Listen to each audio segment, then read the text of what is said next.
పుర్రెలకేమో రారాజు అయిన పుర్రెల తింటాడు మహారాజు. బూడిదే బొట్టని మురిసేటోడు కాలే కట్టేలా ఉండే సుట్టపోడు.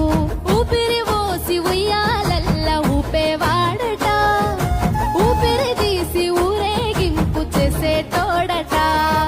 బంధాలను బలంగా పెంచేటోడట, ఆ బ్రహ్మ పేరు చెప్పి ఆ బంధాలను తెంచేటోడట.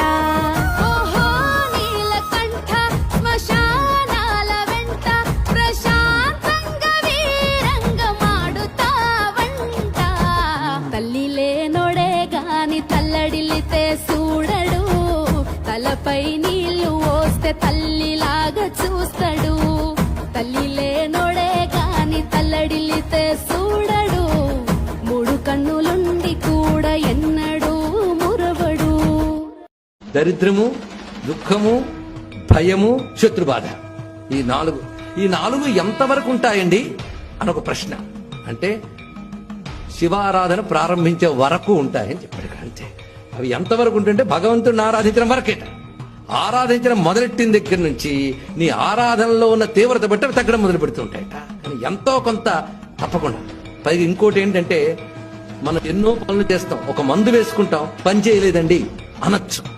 కానీ శివభక్తి మొదలు పెట్టాం, పని చేయలేదండి అనలేము. ఎందుకంటే శివభక్తి సత్యం.